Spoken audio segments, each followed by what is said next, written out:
Right, a very good morning to you for Assembly for Thursday, the 25th, 26th, 28th of January. And I hope that you really enjoy today's Assembly. We've had a very interesting week. There's been lots of good learning going on, lots of live lessons, which I've saw year 6 yesterday morning, working hard on theirs.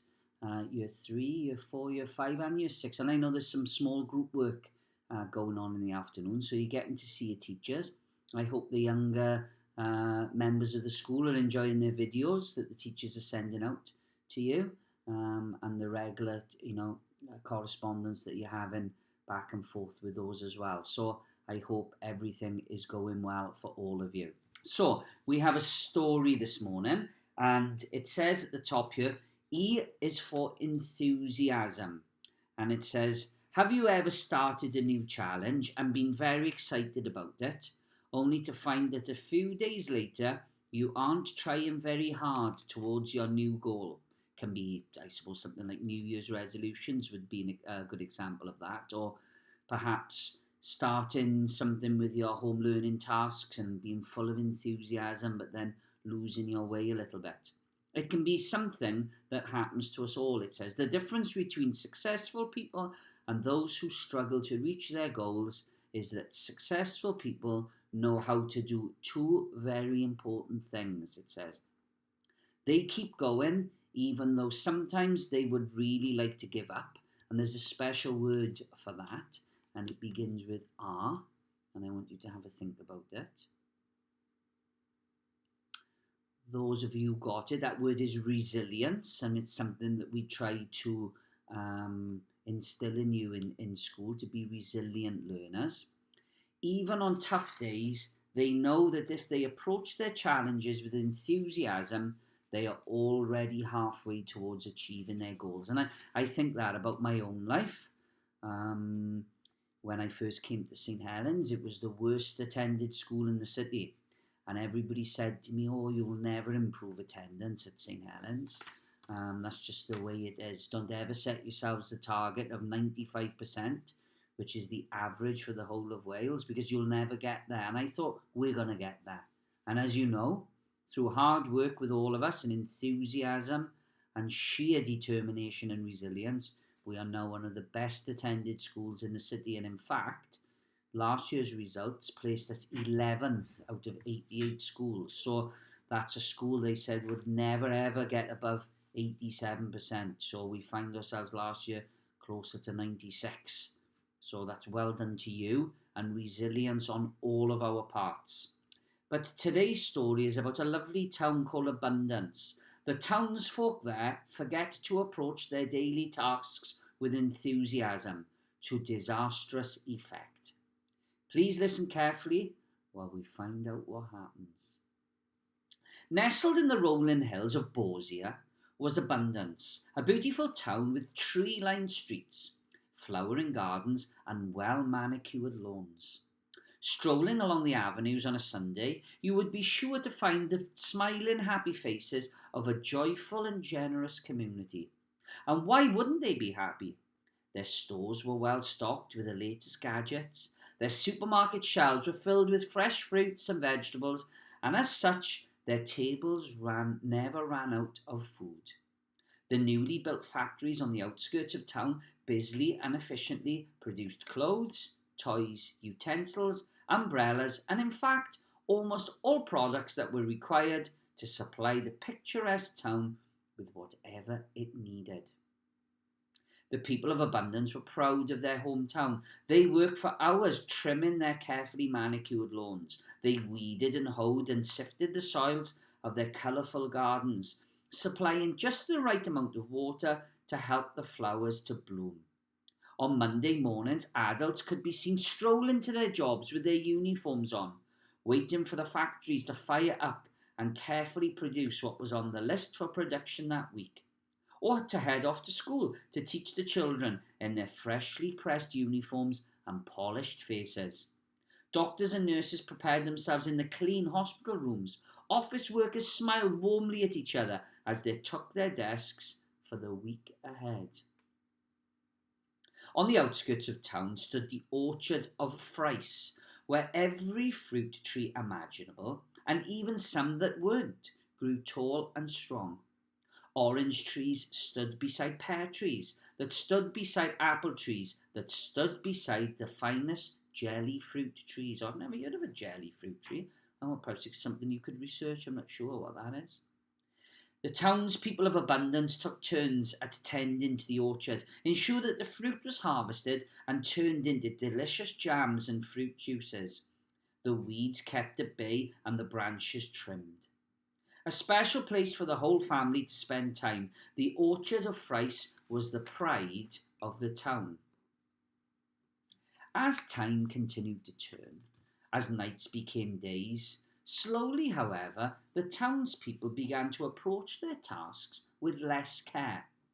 Instead of tending to the weeds in the garden when they were beginning to poke through the ground, people began to say, "Oh, I'll do the weeding next week," and then head off to the shops to buy the latest tablet. Instead of making sure that every single umbrella that came off the production line was just right, the workers began to say, "Oh, I think that's good enough," and then go for an extended morning tea break. Instead of picking the vegetables when they were ready, the gardeners began to say, "Oh, let them grow for a few more days and we'll watch some television instead." The town of abundance was slowly changing. The weeds began to grow taller, the umbrellas no longer kept out the rain, and the vegetables went to seed. People no longer went to tend to the trees in the orchards of Rice, and family picnics amongst the towering trees slowly became a thing of the past.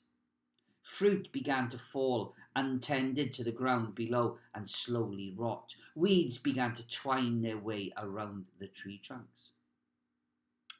One day, a grey cloud began to form in the otherwise blue sky.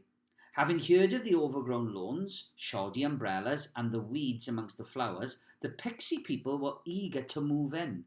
But most enticing of all, they had heard that the orchard of Bryce was no longer cared for.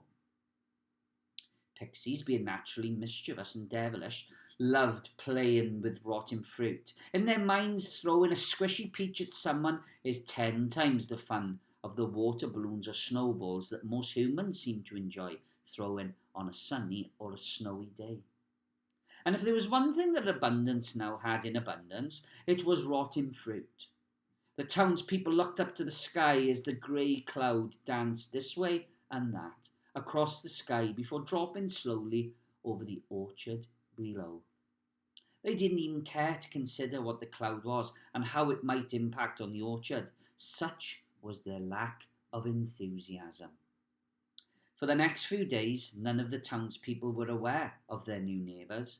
The pixies kept a low profile, sneaking through the streets when no one was looking, getting to know the lay of the town and the ways of the people in it. As the pixies gained confidence in their surroundings, however, things began to change for the people of abundance. It didn't take long before the visitors were playing their tricks on anyone they could find, young or old.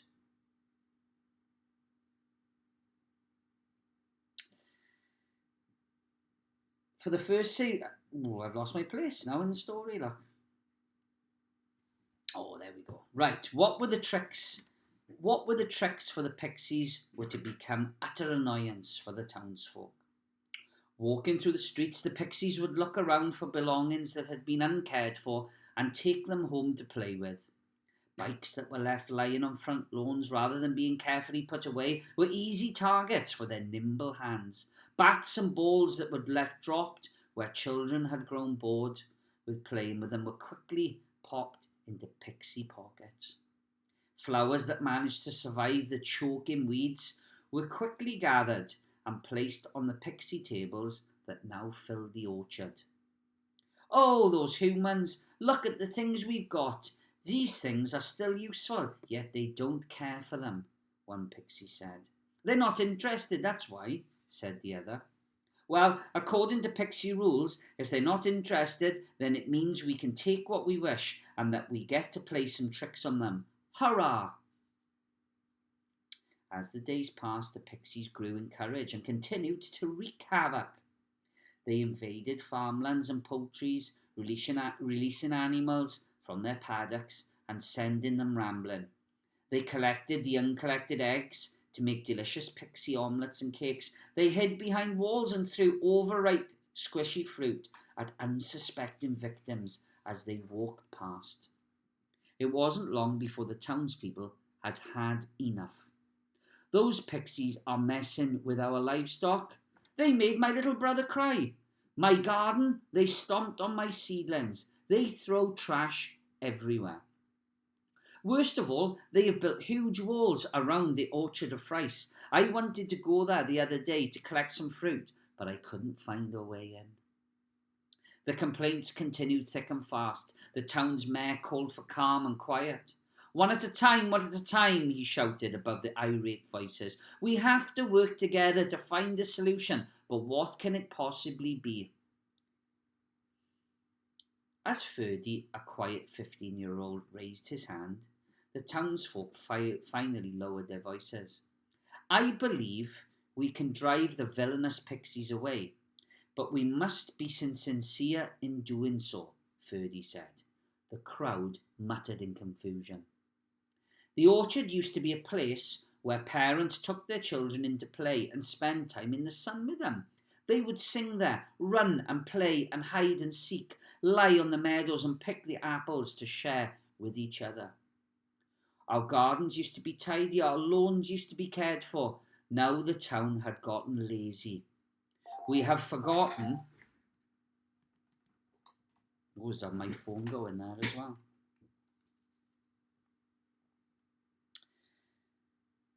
I lost my place again. We're getting really mixed up this morning. Because we no longer care, the pixies were able to come in and take over. They made your little brother cry because you weren't interested in taking care of him. So he was left alone, Ferdy said to the girl. They stomped on the garden and picked all your flowers because they have seen you have become too lazy to water your flowers or to clear the weeds. The pixies that we see are not enthusiastic with our tasks. That's what gives them the power to mess with our lives. The people looked at each other and pondered the Ferdy wise words. Let's be sincere in our tasks once more. They will leave if they see that we care about our town. Let's show them the power of enthusiasm. And that's exactly what they did. The spring was put back in their steps. They pulled the weeds, they mowed the lawns, they cleared away all the sports equipment that was left lying around. They marched upon the orchard and picked up every piece of fruit that had been dropped to the ground uncared for. They removed the weeds that had begun to strangle the tree trunks. They clipped the grass, and before long, the orchard of Rice, as with the town of Abundance, had soon been returned to its former beauty. The pixies, unable to deal with the newfound order, soon left for the next unsuspecting, unloved town. And the townspeople of Abundance learned the true value of being enthusiastic in their daily tasks. And it says here, this is a story about trying your best and being enthusiastic about the things that you do. Our lives are a continuous journey of growth and learning. You don't have to be the best at everything, but it's important to try your best and to face challenges and new learning with enthusiasm. Next time you feel a little bit stuck, imagine that you have a little voice of your own, encouraging you to be enthusiastic about your work. And I think that's a very valuable lesson for the moment, because even though you're not in school, it can be hard to keep your enthusiasm, to work as hard as you possibly can with your home learning tasks. I heard a story yesterday that somebody was still in bed at 3:30 in the afternoon. One of the most disappointing things I've heard, if I'm honest with you.